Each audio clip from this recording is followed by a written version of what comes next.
Happiness. Whatever the philosophers may say, it remains true that from the first hour of man's waking consciousness until that consciousness ceases, his most ardent desire is to be happy, and that the moment of his profoundest regret is when he becomes convinced that on this earth perfect happiness cannot be found. Here is the problem which gives to the various ages of human history their special characters. Blithe are those ages when young and progressive nations still hope for happiness, or when men believe that in some new formula of philosophy or of religion, or perhaps in some new industrial program, the secret of human happiness has at last been found. Gloomy are those ages in which, as in our time, great masses of people are burdened with the conviction that all these familiar formulas have been illusions, and when persons of the keenest insight say, as they are now saying, that the very word happiness has in it a note of melancholy. No sooner, we are told, does one speak of happiness than it flees from it. In its very nature it lies beyond the sphere of practical realization. I do not share this opinion. I believe that happiness can be found. If I thought otherwise, I should be silent and not make unhappiness the more bitter by discussing it. It is indeed true that those who talk of happiness utter therewith a sigh, as if there were doubt whether happiness could be attained. It is still further true that irrational views of happiness seem to be, for the present, forced upon us. Only through these imperfect views can individuals or communities approach that degree of spiritual and material development which is the necessary foundation for real happiness. And here our question seems to involve a serious contradiction. For we have, first of all, to learn from our own experience much that does not bring us happiness. Each in his own way must pass, with the greatest of all poets, through the forest dark to the city dolent, and climb the steep path of the holy mountain, before he may learn how that apple sweet, which through many branches the care of mortals goeth in pursuit of, today shall put in peace thy hungerings. All this is to be attained, not through instruction, but through experience. It is a path, and especially the latter part of it, which each must walk alone. No visible help is on any side, and as one meets each of those obstacles which in his own strength perhaps he could not overcome, he is upborne by that eagle in the sky, with plumes of gold, with wings wide open, and intent to stoop.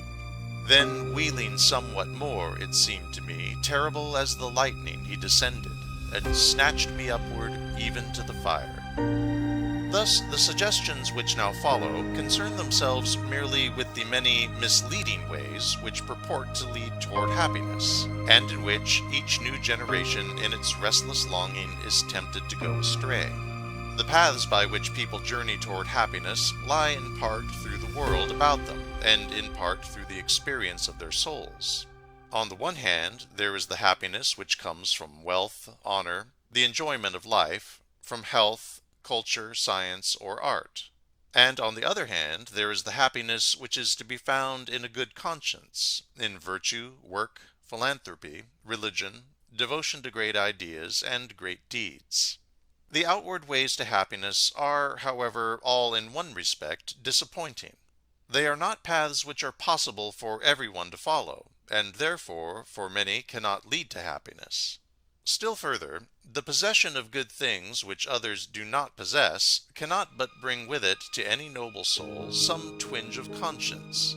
One who enjoys these outward blessings and recalls the millions of human beings by his side who are perishing for lack of them must be either thoroughly selfish or profoundly unhappy. It is of such persons that Jesus is thinking when he speaks of the unrighteous mammon, and even goes on to say, "How hardly shall they that have riches enter into the kingdom?" No man, that is to say, can attain to Christian happiness who attains distinction at the cost of others. One that is proud in heart, says the book of Proverbs, is an abomination to the Lord. Thus it was that Francis of Assisi, and many a saint before and after him, resolved at any price to break the chains of worldly possessions. It was a logical resolution. Wealth is the gravest of obstacles to the spiritual life, and few men are wholly free from its solicitations or slavery. the possession and administration of a large property, and indeed every position of exceptional honor and power, induce with almost absolute certainty a hardening of the disposition which is the very opposite of happiness. One shudders as he observes how dull life seems to that spiritless throng which in ever-increasing numbers visits each year the Swiss mountains to escape the emptiness of their prosperous lives. Such is the result of these external ways of seeking happiness. But we do not fare much better when we turn to that form of happiness which lays claim to a nobler and a spiritual source, the happiness of the aesthetic life. For the boundaries between this form of happiness and that of mere materialism are by no means easy to define. Aesthetic enjoyment often passes over into mere sensualism, as Goethe, the great model of aesthetic interest, has proved to us both in his poetry, as in the case of Faust, and in his own life. Indeed, the new school of aestheticism runs grave risk of interpreting much in terms of art which is in fact mere materialism. Those who thus seek happiness should recall the saying of their illustrious predecessor, who possessed in an extraordinary degree the capacity to attain whatever happiness in life aestheticism had to offer. When all is said, remarks Goethe, my life has been nothing but care and work. I can even say that in my 75 years I have not had 4 weeks of real happiness. It has been a continuous rolling uphill of a stone which must ever be pushed again from the bottom. 4 weeks of happiness in 75 years. This man of art declares that in his view, life is nothing else than misery. There is hardly an honest day laborer who, at the end of his life, full as it may have been of genuine troubles, could give so poor an account of himself. The fact is, then, that human nature seems obviously not intended for this kind of happiness.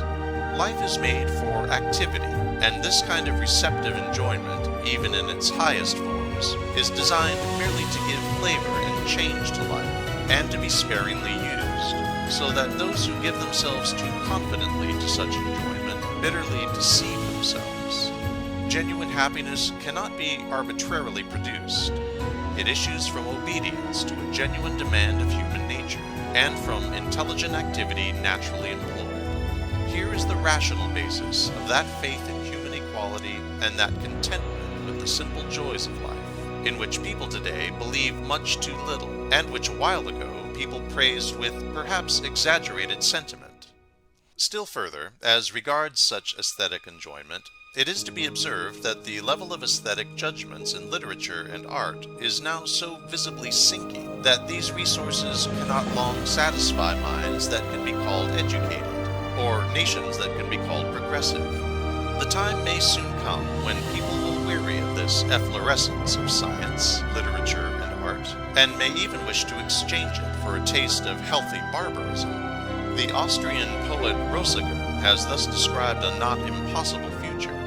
We already see each year a great migration of people passing from the cities to the country and the mountains, and not until the leaves are touched with autumn color returning to the city walls.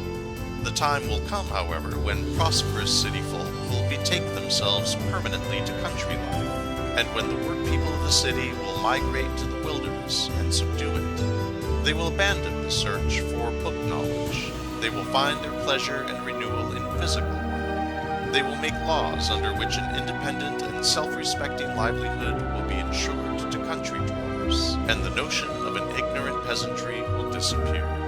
However this may be, it is at least certain that we are approaching a period marked by a return to nature, and by a taste for simplicity, such as existed at the end of the last century, when Marie Antoinette played shepherdess with her courtiers at the Trianon. It is a simplicity which is caricatured by the luxurious folk who parade each summer through Switzerland in mountain dresses and spiked shoes, and attempt an intimacy with the life of nature. Even these folk, strange as is their attire and laughable as is their mimicry of the life of peasants and mountaineers, find themselves as happy as their conventional lives permit. One other external notion of happiness may be dealt with in a word. It is the happiness which is sought in freedom from care. Such happiness is an ideal for those only who have never had the experience of such freedom. For the fact is that through our cares, when not excessive, and through our victory over cares, comes the most essential part of human happiness. Cares of a reasonable nature do not constitute what we call care. Many a life of the widest experience would testify that the most unendurable experience is to be found, not in a series of stormy days, but in a series of cloudless ones. I pass then from those who seek for happiness in material and outward conditions to those more rational inquirers who seek it in the spiritual life. These persons expect that happiness will be secured in the doing of their duty, in a good conscience, in personal work of public good, in patriotism or charity or some form of philanthropy, or perhaps in conformity to the teachings of their church.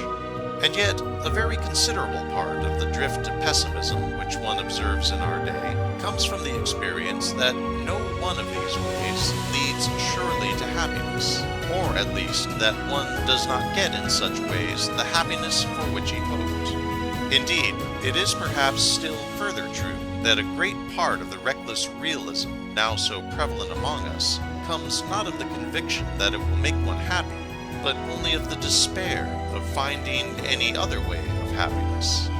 For if it be true that neither our work nor what we call our virtues can bring peace to the soul, if outward activity and charity and patriotism are but a mockery of happiness, if religion is for the most part only a form or a phrase without objective certainty, if all is thus but vanity of vanities, then indeed let us eat and drink, for tomorrow we die.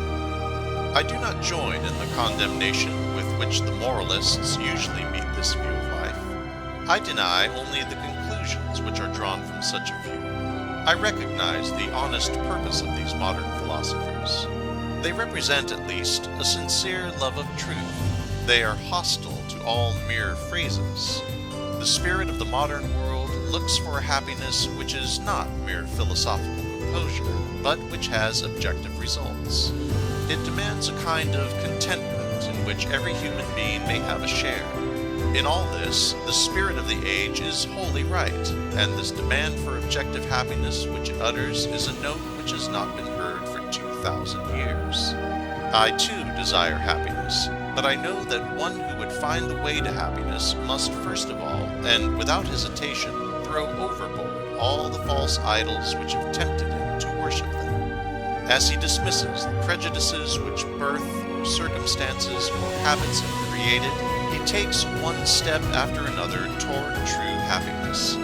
As the Emperor Maximilian of Mexico, one of the least fortunate persons of our day, rightly said, the abandoning of an untruth or of a prejudice brings with it forthwith a sensation of joy. Here then is our guide along this darkened road, which without some guidance we could not find at all. The happy life lies straight before our eyes. We see it, but we know not how to prize. First of all, then, we must admit that happiness does not consist in the sense of virtue alone. This idol of the incorruptible Robespierre will not serve us, for virtue in its completeness dwells in no human heart. One must have but a meager conception of virtue, or else a very limited intellectual capacity, who finds himself always self-contented.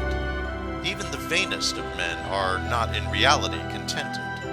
Their vanity itself is in large degree only a sense of uncertainty about their worth, so that they need the constant endorsement of others to satisfy them. The maxim says that a good conscience makes a soft pillow, and he who has this unfailing sense of duty done no doubt has happiness.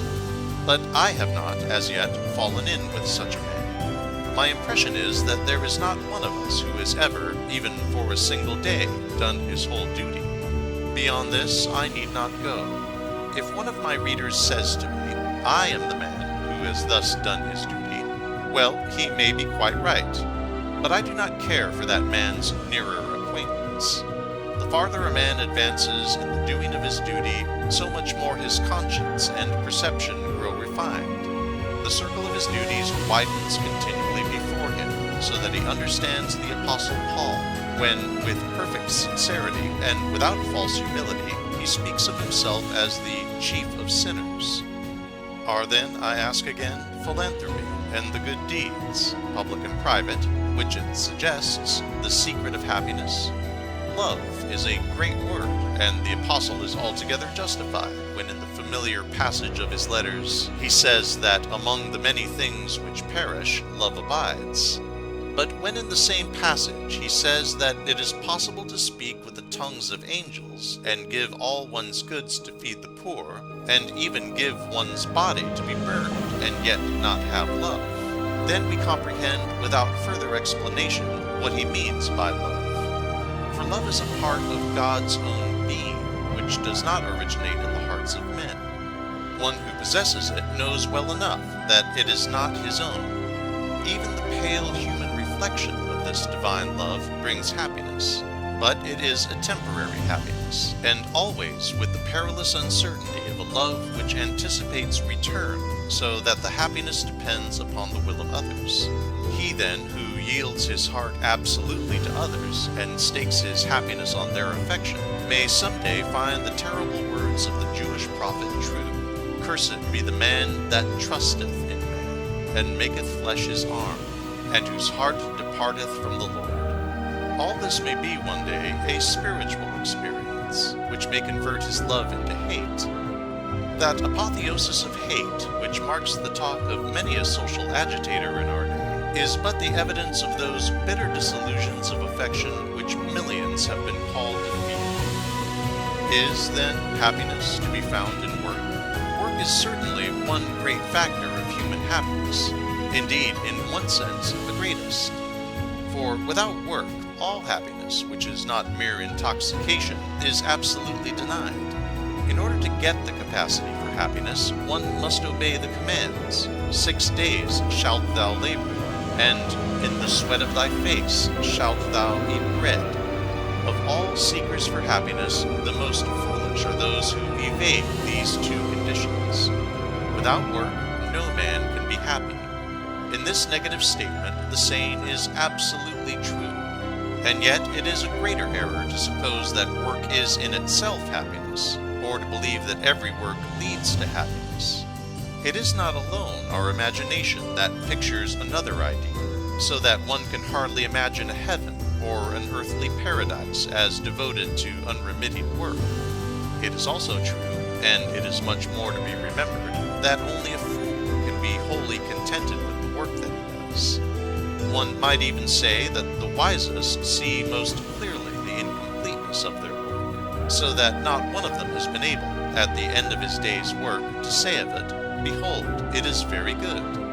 This mere praise of work, then, is for the most part only a sort of a spur, or whip, with which one urges himself or others to the tasks of life, so that even those who take pride in describing themselves as working people are much concerned to reduce as far as possible their working day. If work were essentially the same as happiness, these people would be seeking to prolong as much as possible the hours of work. Of all the seekers for happiness, however, the most extraordinary are those who look for it in the philosophy of pessimism.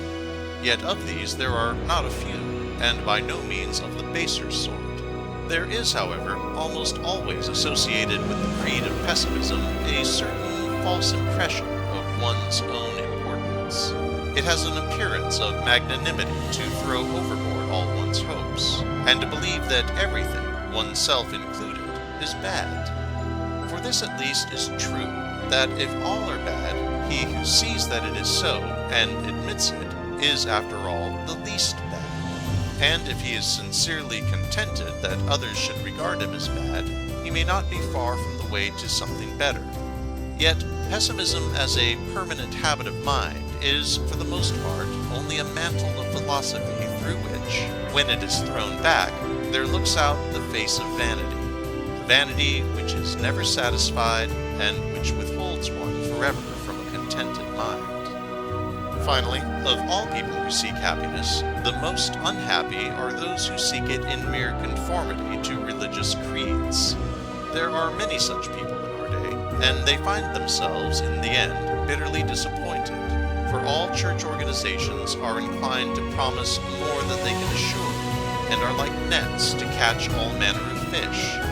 In a passage from the works of the late Professor Geltzer, he remarks that for most church-going people, worship is nothing more than appearing at court once a week to present one's respects to the throne. He adds that there is the same formal service of man also, for one sometimes does this service, or as the Bible says, hath wrought a good work upon me, only for the better maintenance in the future of one's own self-esteem.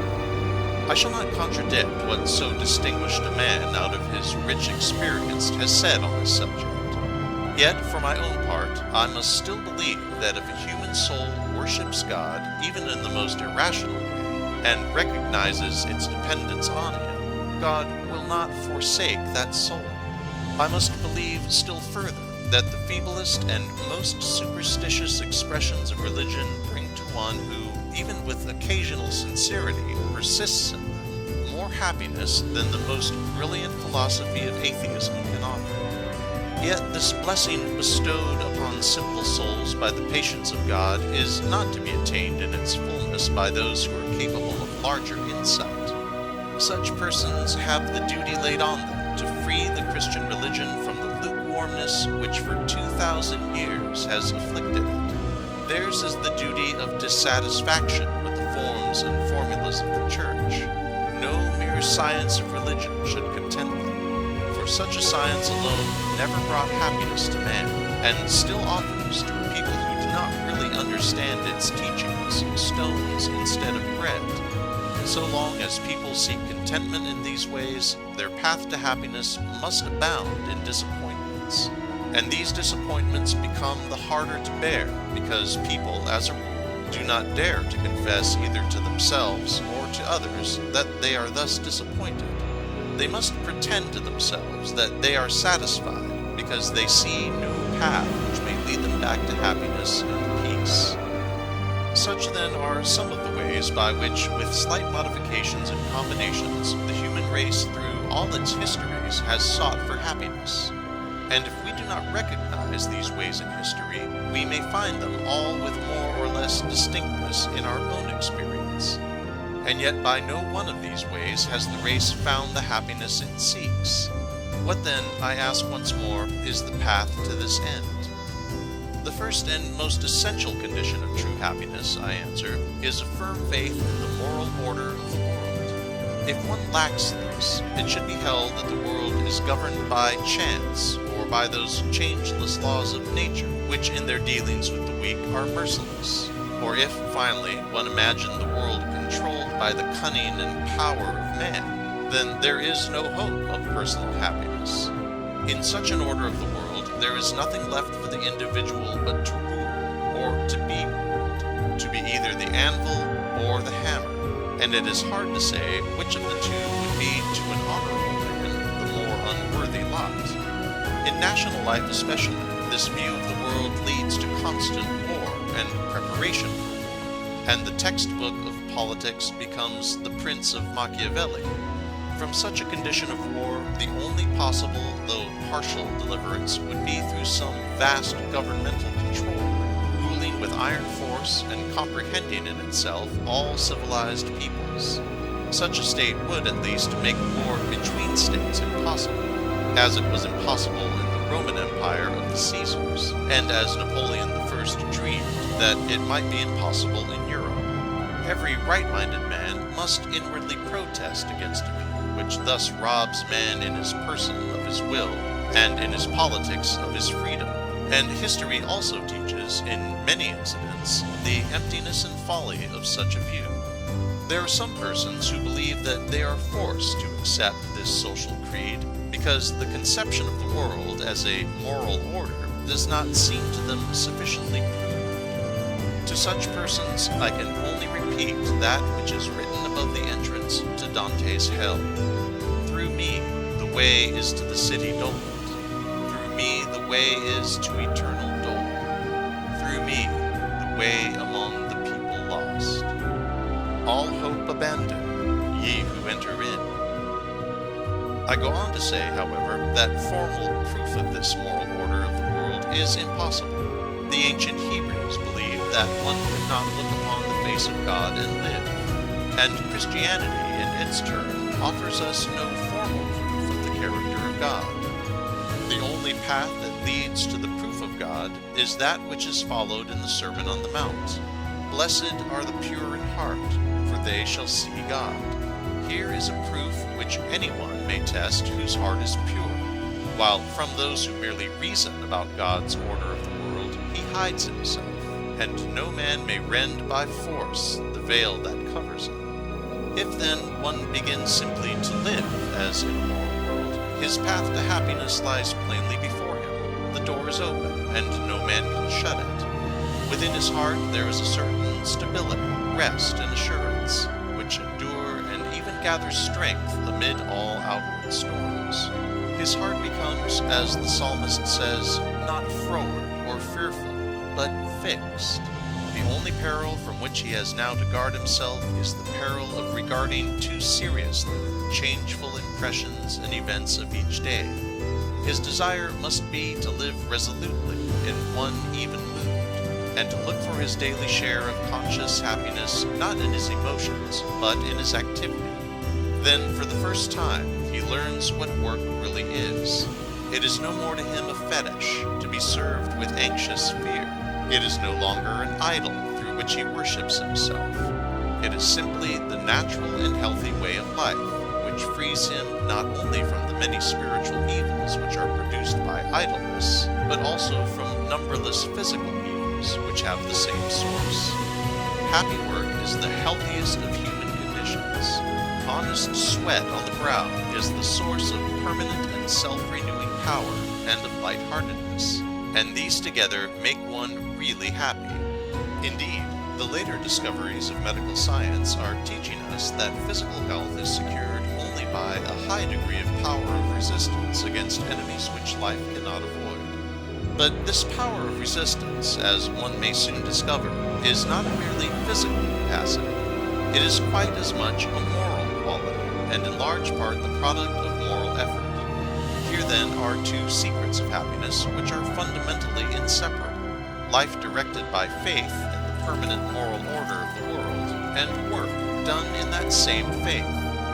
Beyond these two, and one other which I shall mention later, all other ways of happiness are secondary, and indeed all else comes of its own accord, according to one's special needs, if only one holds firmly to these primary sources of spiritual power. I go on to mention a few of these subordinate rules for happiness which may be deduced from the experience of life. They are mere maxims of conduct to which many others might be added. We need, for instance, to be at the same time both brave and humble. That is the meaning of the strange word of the Apostle, "When I am weak, then I am strong." Either quality alone does more harm than good. Again, one must not make pleasure an end, for pleasure comes of its own accord in the right way of life, and the simplest, the cheapest, and the most inevitable pleasures are the best. Again, one can bear all troubles except two: worry and sin. Further, all that is really excellent has a small beginning. The good does not show its best at once. Finally, all paths which it is best to follow are entered by open doors. There are, it must be added, some difficulties and problems which thoughtful people should take into account in their intercourse with others. One must not hate other people, or on the other hand idolize them, or take their opinions, demands, and judgments too seriously. One must not sit in judgment on others, or on the other hand submit himself to their judgment. One must not court the society of those who think much of themselves.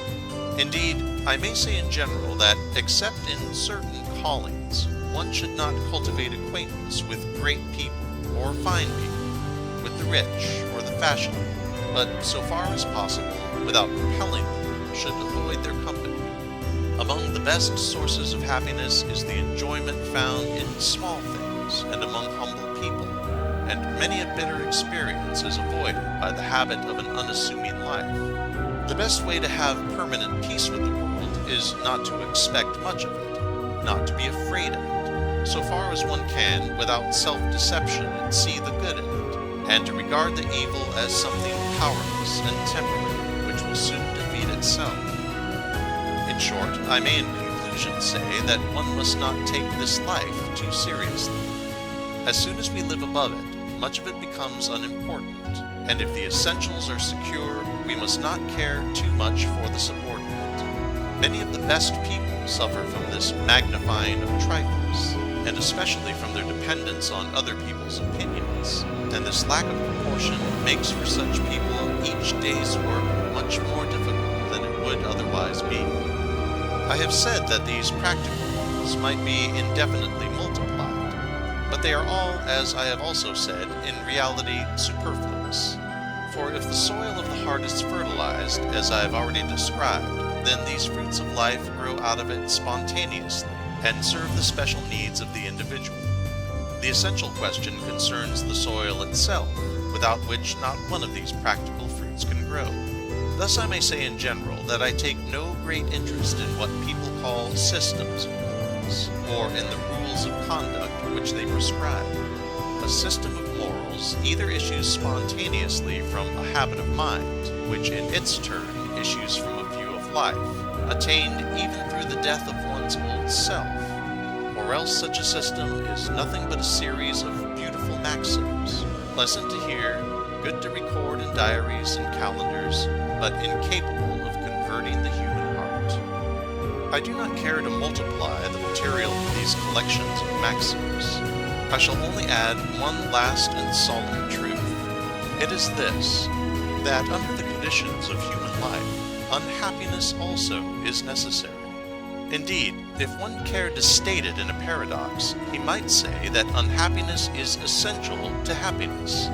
In the first place, as the experience of life plainly shows, unhappiness is inevitable, and one must in one way or another reconcile himself to it. The most to which one can attain in this human lot is perfect adjustment to one's destiny, that inward and permanent peace which, as Isaiah says, is like an overflowing stream. It is this peace, and this alone, which Christ promises to his disciples. And it is this, and no outward satisfaction, which the Apostle Paul expects for his fellow Christians, when at the end of his unpeaceful life he prays that the peace of Christ may rule in their hearts. Thus, for real happiness, the outward issue of events may come to have no high importance. Stoicism endeavored to solve the problem of happiness by developing insensibility to pain, but its endeavor was vain. The problem of happiness is to be solved in quite another way. One must accept his suffering and unhappiness, and adjust himself to them. And to this end, one is, first of all, helped by considering what unhappiness implies, and by living consistently above the sway of momentary feeling. For unhappiness does us good in no less than three ways which are cumulative in their effect. It is, in the first place, a punishment, the natural consequence of our deeds. It is thus considered a part of those deeds themselves, and therefore must follow them as surely as a logical consequence follows its premise. Unhappiness is, secondly, a cleansing process, waking us to greater seriousness and greater receptivity to truth. Thirdly, unhappiness recalls us to self-examination and fortifies us by disclosing what is our own strength, and what is God's strength. By no other experience does one attain that spiritual courage which is far removed from self-confidence and very near to humility.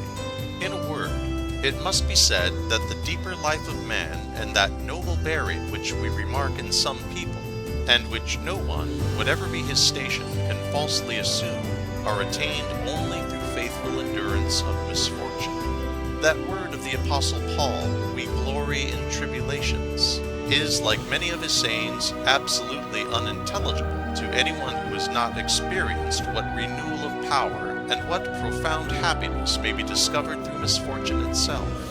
It is a form of happiness which one never forgets if he has once really experienced it. This, then, is the riddle of life which perplexes many a man and turns him from the right way, that good people do not get the good things which might seem to them their due.